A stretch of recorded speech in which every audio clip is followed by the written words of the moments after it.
Is it not more, potentially, is it not more valuable to come to the conclusion that rape is harmful and negative and you don't want to do it from your own thinking rather than prescribed from God? I'd say it's more valuable to come to that conclusion by yourself. I agree with rather that. than the punishment reward Yeah, thing. I agree with that. I will come to that by myself and I would say it's wrong. But then part of me would want to know, where did I get that belief that it's wrong? There's a story of the indigenous Indian, Red Indian, American, whose son says to him, he says to the son, that son, there are two wolves that reside inside of you. Yeah. And he says, Father, which one is the stronger one? And he said, the one that you feed the most. Upon it. Now what I can say is that happens to me. I don't subscribe to your system, but it still happens to me, and I don't want to do an immoral action if I can help it, right? Not because I'll be punished or rewarded, but because of that inner feeling. We believe that even the person who doesn't receive the message of Islam still has this innate fitrah in him. So the explanation to that is that if you were to do many horrible things and then die, and then God questioned you, why did you do them? You cannot excuse switching off your fitrah.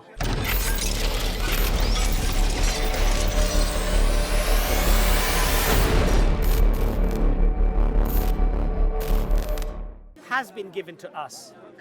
So this concept of analysis and analyzing God could, quite frankly, be an endless task.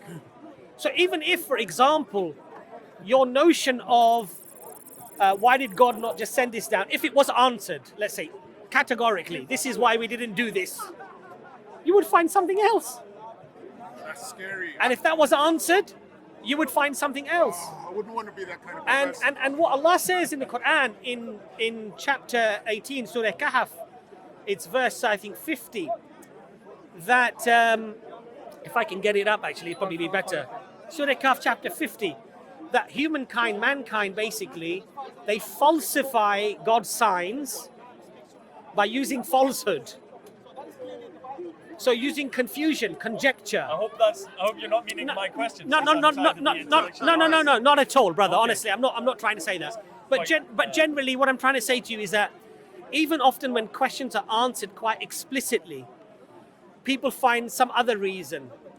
That, okay, why was it Muhammad? Why Arabic? Why not English? I've heard people ask me this question. When I've answered that question, they've said to me, okay, but why just for the Arabs? And I say, when I answer that question, they say, okay, but why not today? Because we could have televised it and everyone would have seen. You understand my point? But that doesn't work because they didn't listen properly. Well, if they spoke to you, because you mentioned this more than once, there were 124,000 prophets, different parts of the world. Right. So everybody seems got the message. Yes. So it wasn't just in Arabic. And Allah says in the Quran that we never punish a people until we have sent them a warner. In other words, a messenger.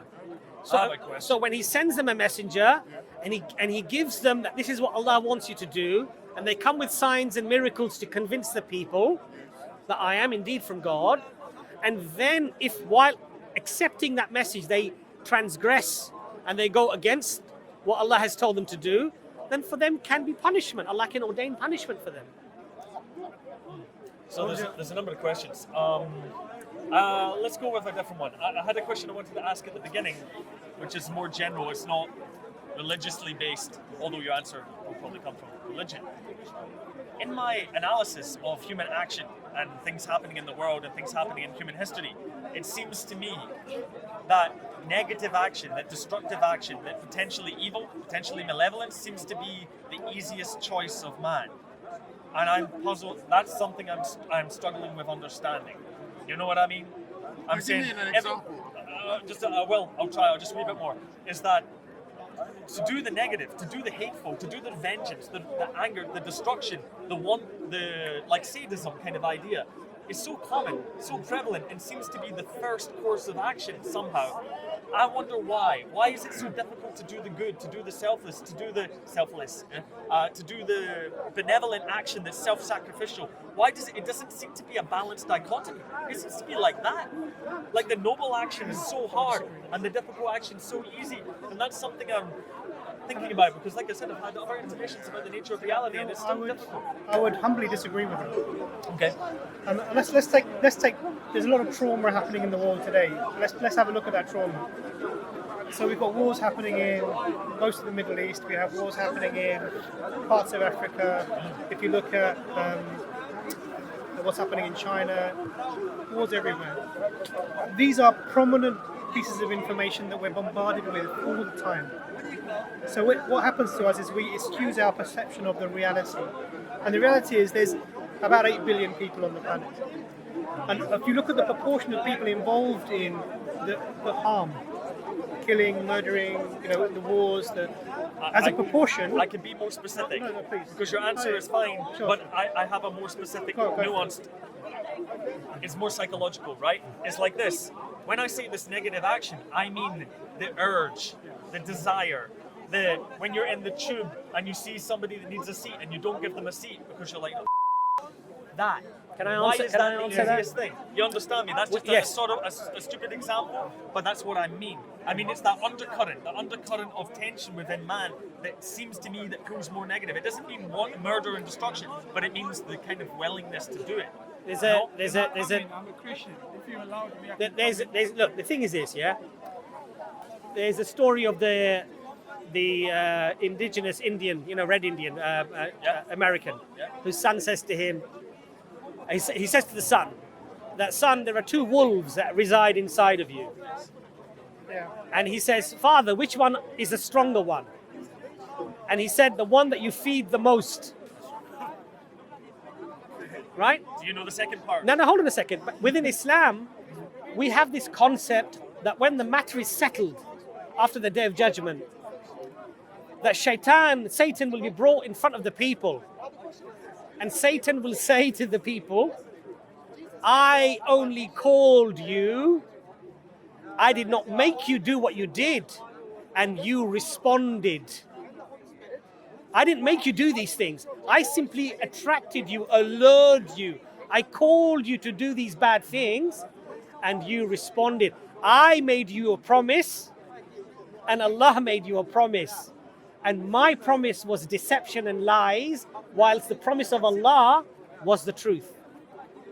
So we believe this concept. My point was, maybe it's just my perception. Maybe it's my personal perception that it feels easier to do the negative. Let me respond to that more directly. So I think we were talking about the Fitrah before, this natural inclination that it gives you the idea that there is a creator, and it gives you somewhat of a moral compass. We mentioned about that. Yeah? Now, and we mentioned that the society can cloud this. The society that you're in can cloud this moral compass as well. And what we find is that if you went back a few generations, this easiness with which bad is done or evil is done is probably less. So, when I see my child, for example, when they're very young, even now, I mean, I've got children of varying ages, but I don't see this inherent being bad within them. I don't see this at all. What I do see is as they get older, they interact with maybe other people, and then they learn to be wily in the world. They learn how to cope with other people who may be like this towards them. And so this is a learned characteristics, and this is a clouding of the fitrah. And what we do with our what we do with our teaching and raising our kids is we're trying to put into their hearts and to keep the fitrah unclouded. This is how we interact. Yeah. When you see that elderly woman come on the bus, you need to give her your seat. When you see something bad happening, you need to try and help it. So this is all about the fitrah unclouding and unclouding. Now, for me, my personal experience, because it's really coming from your personal experience. Well, it's all we have. All we have. So and that's another point I'll get to. So for me, my personal experience is the opposite. I've often, to my own detriment, I've done things for others because I think it's the right thing to do. Aye. And I don't know why that is. I'm not someone special or anything at all. It's just maybe there was something that my parents sort of honed into me and put into me a lot. and it's sort of it's sticking there. And my picture is in that aspect is not clouded. And I think if you went to most people, I will disagree with you fundamentally. Sure. No, I understand. I don't think it's that simple, man. The human psychology is very complex. Of course, We're full of of course. demons in Yeah, our mind we are. from our ancient ancestors. Maybe you don't follow the path of evolution, but it's for me it's quite clear. I didn't want to interrupt you No so worries. violently, but like You did. I don't think that's right. I don't think we can go. If you ask everyone, they'll say that they're good, but they I'm know not that saying they're that I'm not. good. Like I'm saying my personal experience has not been the same as yours. right. Well, okay, fair, but it seems you read a little bit of history, and all you see is terror. Because that's what history records. History is not going to record the person who got up from the bus to give the lady the seat. That's right. Even though the vast majority of people who are, if you took the people who are doing evil and took the people who are doing good in the world, which is my earlier point, the people who are actively involved in doing harm, far less in number than the people who are actually living their lives and being good fellow human beings to other people. So to dispute that, Yeah. we can take the example of a mass ideology making an entire populace move towards the evil. And those people that aren't, like, let's take the classic example, let's take the Nazi concentration camps or the Soviet gulags that nobody talks about, right? Those happened not just because of one or two people instituting it, it's an act of evil by omission. By all the people who didn't stand against it. So that's hundreds of millions of people. You've read a bit about psychology as well, I'm assuming. I'm trying. So have you read The Banality of Evil, Philip Zaragoza? No, I haven't read that. So he carried out the, the experiments in America where they put the two groups of students. Some were prisoners and some were Stanford? Stanford No, was it experiment. Milgram? I can't remember. Stanford. Milgram, yeah. So he wrote about this, and he talks about the same thing. Yep. And he talks about how easily we are influenced. Yeah. And this is about influence. So in a pack, and I'm using the word pack specifically because it has negative connotations, human beings will react differently to somebody than if they were individual. So you and me speaking together in this way will be fine. If you put 20 of your friends with you, you will start to follow a herd mentality. It's the mob mentality. rule. That's right. And it overrides your individual morality to a certain extent. Yes. So you absolutely is complex. This is a complex scenario. What's the right thing to do? And what's the verse in the Quran you often quote about justice? I want you to quote that. Right. So listen to this verse. So this verse of the Quran was selected by Harvard University as one of the three most profound verses of legal jurisprudence, justice. And they selected this verse, and it says, "O ye who believe, stand up as witnesses to Allah in justice, even against yourselves, against your parents, or against your kin, whether one is rich or poor." Now, a profound statement in the 7th century. O ye who believe, stand up as witnesses to Allah, even against yourselves, against your parents, or against your kin, whether one is rich or poor. And so we have practical examples of the Prophet ﷺ where a dispute is brought to him of a Jew and a Muslim, and he sides with the Jew, telling the Muslim that you're wrong and give him what he's due. This concept of justice and concept of fairness is something that's ingrained within us as a absolute compulsory act. If we don't do it, it's regarded as a serious sin, to the extent that the Prophet Muhammad, peace be upon him, said that a dhimmi, a non-Muslim, living in a land of a Muslim, under the protection of the Muslim with a treaty, if he's treated unjustly, on the day of judgment, I will be his advocate against you. So what the point of, thank you, Jazakallah, the point of quoting that verse was, we are told to fight these urges. We're taught and this is what I was saying before, that our morality and our way that we interact with human beings is beyond the society. We can't let society determine what is right and what is wrong and how we should behave. So this is why, as a creature with understanding of morality and human beings, what we need to have absolute morality is our morality has to come from a place that is not us, which is really a strong argument for the existence. So I believe that. I don't think it has any evidence, so Sure. that's the problem. I understand what you're saying, but Like the point that I'm making is that the very urges you're talking about that make us change our morality in terms of pressure, we're being told that you must fight these. I agree. They're going to come, and you have to resist this urge. And also, need to have that. Yeah, we'll Allah gives us, and this is the whole point of messengers and revelation. Because where you say that we have these urges, My data's gone. we have these urges, Allah is telling us in the Quran, just go back to that verse. Allah is telling us in the Quran how to fight those urges. Yeah. Do you understand my point? And so that particular verse was worship Allah. Worship Allah so you can. Sorry, I've That's okay. It doesn't matter. It's about guarding yourself from evil, from these evil urges. Yeah. And so you're quite right. Look, as a Muslim, I might look at somebody sitting next to me who has fallen asleep with an expensive diamond ring that has fallen off their finger. I may look at that and think, my God, that's a big diamond. There's no cameras here. And this woman, she's super rich. If it went lost, she'd get insurance money. I could find a way to justify taking the ring. But the only thing that would stop me, I would hope, inshallah, is that there are no cameras here, but there is the ultimate camera up there, and that you are accountable. Let me raise a point. Yes. If I'm in a situation, if I would be in a similar situation to as he described, which we all have been in, not necessarily with stealing something, but a situation where we feel the call of morality. We feel it. We feel, like I was saying to you, we feel the conscience. Okay? The Fitrah. You can call it that. So as well, the conscience. You have that feeling, and you'll judge yourself. And some people that judgment seems to not affect some people for some reason, maybe sociopaths and such, but for the general populace, it is a real effect. You judge yourself upon it. Now what I can say is that happens to me. I don't subscribe to your system, but it still happens to me. And I don't want to do an immoral action. If I can help it, right? Not because I'll be punished or rewarded, but because of that inner feeling. But we believe that even the person who doesn't receive the message of Islam That's this Fitrah. still has this innate fitrah in him. That's the So explanation. the explanation to that is that if you were to do many horrible things and then die, and then God questioned you, why did you do them? You cannot excuse switching off your fitrah. Because Allah says, but hold on a second. I gave you the means to decipher that which was good from that which was bad, even if you weren't taught it.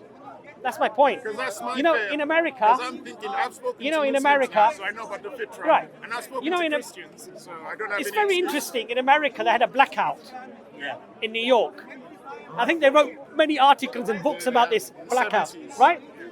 And what they found was perfectly moral, good people. So they think. Yeah. So they think. Well, exactly. I agree. my point about psychology. But I agree with you. I agree with you. But to argue in definitive terms that all of these were bad and evil people and didn't suddenly switch off that fitrah because the opportunity came that was such a golden, one in a lifetime opportunity that they thought, you know what, sorry, I'm switching it off for a few seconds. And they found that Mercedes and expensive vehicles were pulling up outside jewelry stores and robbing them, and the poor person was outside supermarkets stealing loaf of bread. So everyone has a price. Everybody has a level of temptation beyond which, so for example, I'll give you an example. I'm not saying Muslims are noble and good people. And clearly, there are good and there are bad everywhere. I think we're all both. I totally agree with you. Totally agree with you. I think what religion does and what God does, however, is this. No matter how good the opportunity, no matter how less likely the concept of repercussions of being in jail or going through courts or being arrested, no matter how golden that opportunity is, that something transcends your concept of right and wrong and feeling and non-feeling and whatever, and that you still end up, if you follow this concept of guidance, that it would still stop you from doing such thing. You probably, in psychology, you probably studied the study of this university, and I agree that study has been somewhat misquoted and exaggerated upon, about questioning students that if they could rape somebody without having any way of getting I caught. haven't encountered that one. Okay, without getting caught. Now you ask the question. What a horrible question. It's a disgusting question. But my brother, honestly, you ask most men today this question, that if you could get away with raping a woman or sleeping, let's say sleeping with a woman against her will, which is still rape, right? But let's not say aggressive with a knife and a gun, but let's say you were able to drug her, whatever, and then you raped her. Let's be honest. Let's be completely honest here. We're all men here, right? You would be probably shocked with the number of men that would probably say, if there was no harm, no repercussion, she would never remember, and nothing would ever come of it. We know that there would be probably quite a few people who would probably say, you know what, yeah, I probably would. Yeah, there will be. Yes? You agree? Right There now. will be. However, as a Muslim, as a person who believes in Allah, I know that that is a heinous act in the sight of Allah, and that for it carries a severe punishment. And even if I was, God forbid, of a nature that was inclined to do such an act, this transcending being, this creator, inshallah would stop me, because of fear of the guidance and the fear of the punishment. So, Kristen, let me present an idea for this. Is it not more valuable to come to the conclusion that rape is harmful and negative and you don't want to do it from your own thinking rather than prescribed from God? I'd say it's more valuable to come to that conclusion by yourself. I agree with rather that. than the punishment reward Yeah, thing. I agree with that. I will come to that by myself, and I would say it's wrong. But then part of me would want to know, where did I get that belief that it's wrong? Was it from my environment, my mother? Was it from a creator? I can give you an evolutionary one. Can I give you a point? So, ultimately, if you take the perspective of an atheistic universe, there is no God. Everything was hapstance, circumstance. Coincidence upon coincidence has led us to be here. Your consciousness ceases when you die. Ultimately, nothing that happens to you in your life has any ultimate meaning beyond your own existence, your own perception. Nothing beyond. You might be able to make your own meaning. You may, absolutely. So beyond your own personal subjective meaning that you apply, there's no objective meaning to that. It's a very subjective personal point of view. Whether or not you do anything good or bad, actually the terms good and bad do not exist within that scenario. No, you can build your own values. You can build your own value system. Absolutely. I would say, not to be sort of horrible, but I'd say this is a type of self-delusion. Because what you're doing is you're saying, because everyone could do that. So the person who, I'll switch the narrative. A person who does do the raping and the murdering, this person who's over here doing that, he could say, well, this is my values. I've come to this conclusion. Why is it less of a delusion than saying it's from God? I'll tell you why. Because I can come to let's say Nazi Germany, for example, when all these people were being killed. Yeah. The society, however they did, whether it was because of social pressure or however this system came about, ended up killing 6 million Jews plus other people who were not complying to the Aryan race ideology. If their morality and their ideas of how they should act in the world came from a source that wasn't, let's not say outside of the society. It didn't come. Let's not say God or anything like that, but came from a source that was not the society that they had to refer to. It would check that when they reached over the bounds. So when they got to the stage of, okay, look, we're going to annihilate these 6 million people. Let's just check this is how we've arrived as a society. We deem them as a threat. They're a fifth column. All of the things that are actually being said about Muslims now, they were saying about the Jews at that time. We're going to annihilate them. We think this is the right, safe thing to do. Let's just check our constitution. Who wrote the constitution? We don't know, but it didn't come from us. The constitution says human beings are equal, you cannot kill an innocent person. Okay, even though we've come to that decision, we can't carry this out because this is ultimately I have wrong. a question. Is a believer equal to a non-believer? As human beings, yes. In the sight of God, no. But that's not our decision to make. And the Does it reason, affect our actions? how do you mean? Well, like if God tells us that a believer is superior to a non-believer, it's going to affect our actions in the world. So what God says in the Quran is that the Creator made all human beings into different tribes, made them to come to know each other, and they're all equal in His sight, except for those who have God consciousness. They're connected. Now, clearly, someone who's following what God wants and someone who isn't, in God's eyes, they're not the same. Now, what we're not in a position to do is, like, remember I said to you about the guy who was schizophrenic, who wasn't making choices? Because he doesn't have the ability to do right or wrong in God's eyes, because he can't make rational choices, he may spiritually be in a better position than I am. Why? Because I have made choices, and some of the choices I've made have not been good. So I can be judged, and he may not be judged. So even if someone is, and he's not a believer as such, he's just following his nature. Yeah. Now, so we don't believe. If you are being made because you're a disbeliever to do things that are negative, how can you be judged?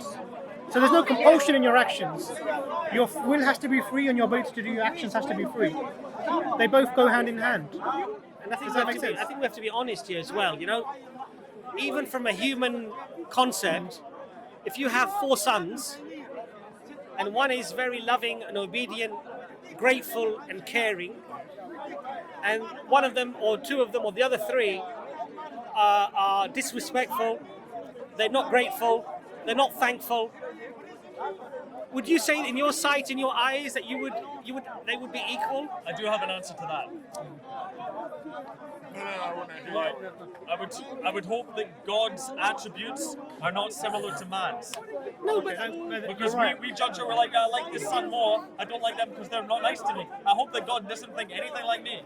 I hope he's much better than me. But you see, I think you're flipping the argument the other way, which is that you're attributing something that human beings do and metamorphosizing that to the Creator. That was your example. No, It's the other I'm way saying around. go the other way around. I'm saying Allah is merciful and Allah is kind, and Allah passes judgment and He judges those, and those that are more devoted and those that are more caring and loving and are more decent, Allah loves them more, and they are closer to God than the ones that are not. And Allah has given us that attribute in a lesser form, of course, not in the divine form, because we don't join the two, to believe that. But you know, just touching on something that you said earlier, and it's complete. William. No, not William. It was something that he said that I wanted to touch on, but I've completely forgotten now. Anyway, if it comes to me, I'll touch You know, on it's it. actually Maghrib time. Yeah, okay. You know, it's actually our prayer time now. We got to pray. I see. But it's really good discussion, Preston. I grateful really had a Yeah, it was a lovely I discussion. really appreciate your sincerity. Fed Really up good with saying discussion. it all the time. No, and discussion. forgive me if I came across. I wasn't trying to. No, You it's know, fine. there's a couple of little books here about Prophet Muhammad, Thank peace be you upon him. very much. I'd like you to have those. And if you want a copy of the Quran, I've got a very nice translation. That's also free. If you want to have it, please let me know. I'll let you have that as Have you well. got more than one? Or just I've got more than one. Yeah, I'll go and get them. I know you said you read about 60 pages, William. It would be really good because you've clearly got an analytical mind. You're on a certain journey, as is Preston. And Preston, have you read the Quran? It's parts of it. Not as many pages as him, but every time I come across something I don't understand, I always come here to talk to people. So one of the things that Quran does as a text is it does interact with its reader. Thank you very much. So I have You one. have- Yeah, I have my own copy. So it does interact with its reader. It does ask questions of you. It does ask you to reflect on its statements. So when you're reading through the Quran, it's not like a storybook. It doesn't start with in the beginning there was, and then it's trying to give you principles and things to make you think. So sometimes reading it, you're going to find it's going from one example to another example because it's trying to get you to think about the points that are being made by giving the example. So what I would suggest is that because we're interacting, you're interacting with Muslims, and to maybe know the perspective on the arguments a little bit more, is interact with the book. Yeah. Read it and see what it's asking you, and see if from the book you can find things that you think that need to be explained further or verified. And then we can come further, because Do I need to buy a tafsir or something to understand? you can get apps with tafsir on them. You don't need to buy anything at all. Yeah. So there's a great one called Quran Hive. Quran High. Yeah, and it gives you tafsirs within And that. there's also some very good English speakers who will give tafsir on Quran as well. So I like listening to Omar Suleiman. I think he's mashallah very good. I love listening to Professor Timothy Winters. Mashallah, he's an amazing scholar. and his explanations are very, very coherent. And he's a professor, so you can imagine his language is just very eloquent. And it's very Cambridge. Yeah. Cambridge, yeah. So Timothy Winters, mashallah, Omar Suleiman, and Imran can recommend some other good people to give tafsir. But the main thing first, I think, would be to just read the text, because this is the book that's making the claim that it's ridiculous. So if you read through that, then you can engage with that idea and say, actually, you know what? Okay. Or you can say, actually, no, I need to ask these questions, and then you're making that a systematized approach to making that journey, hopefully with an end in mind. I know William is not making the end in mind. But Oh no, you've got to read the book, man. You've got to read the book. Sure, And if you're interested in I think advice. also, read the claims, read what it says, and I think the next major step for a lot of people is, okay, it's very interesting. How can I be shown or provided with evidence to support this claimed miracle of God, and then look at that and study that? Because ultimately, you see, a lot of the things that Brother William discussed, about why this and why that, these are very deep philosophical questions, and they're not just asked within non-Muslim circles. Even within Muslim circles, scholars will discuss these things, But for me as a Muslim, and you could argue subjective, I look at the claim that this is from God. I assess the claim. Am I convinced that it is from God? Is there strong enough reasons and arguments to accept that it is from God? And then, alhamdulillah, whatever it tells me must be true. Of course, the final component would be, is it preserved? Is it from God? Is there strong arguments to support that it is from God? Is it preserved? Then whatever it says to me, no matter what my subjective, very influenced sense of, good and bad, right and wrong, this way or that way, or whatever it might be, I would take the back seat and I say, well, no, it must be true, but let me understand now why it is true. Do you understand my point? Now, of course, if you don't come to that situation or position of accepting that it is from God, then you may have many questions, and in fact, they may be very intricate in nature, right? But for me, it claims it's from God. Okay, can I prove that it is to me? Is it preserved? Then whatever it tells me has to be true. That's the way I look at it. The only other thing I would say is a thing. If there is this being who's out there, who's giving you this message, one thing we can do, because we said that there was in two parts. One was the irshad, which was the information. The second thing is the tawfiq, which comes directly from the Creator. So when you're doing the searching, you say, if you're there, guide me. It's a very simple statement, and if you do that sincerely and you're doing the searching, the guidance. If you exist, guide me to the truth. That's simple as that.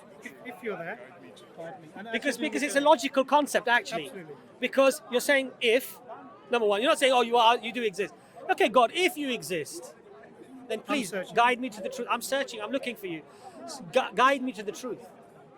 And in fact, I've met many people who are non-Muslims who perform the same prayer. Many of them went into prostration, they put their faces onto the ground, and they said, God, if you exist, guide me to the truth. And alhamdulillah, they were guided. Preston, we have to pray. Lovely to meet you again. Nice to meet you. See you soon. William? Always a pleasure. Nice conversation. Always a pleasure. Take William, nice. See you later. Take See you care. later. guys. See you next time.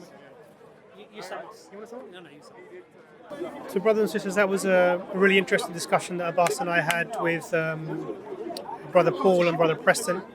Brother William and Brother Preston.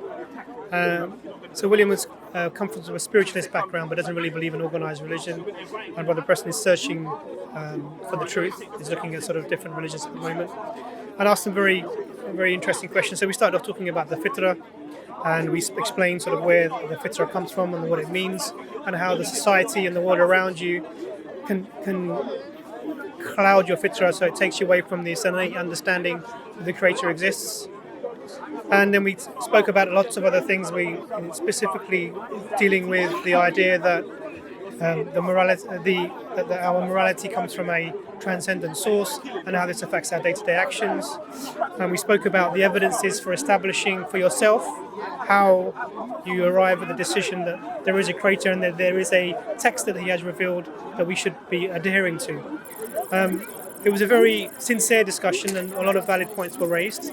I asked brothers and sisters when they're making comments to sort of make positive comments about the two brothers who are very open-minded, and make dua for their guidance, inshallah. All I would say is that Allah has God has created us with a fitrah that tells us that there is only one creator, and this is inside us. The way that we live in the world and in society, and our desires and our difficulties that we approach can cover our fitrah, and what we need to do is to try and make our connection with Allah often and frequently, so that our fitrah remains clear and our connection with Allah remains strong. Ultimately, if you're going to approach a seeking approach to any religion or any system of belief, deal with the fundamentals, connect with the text, read the text, come with your questions, and be open. If you're really sincere and you think there may be a creator, if there is that creator, ask him to guide you. May Allah guide us always to the truth, inshallah. Assalamu alaikum.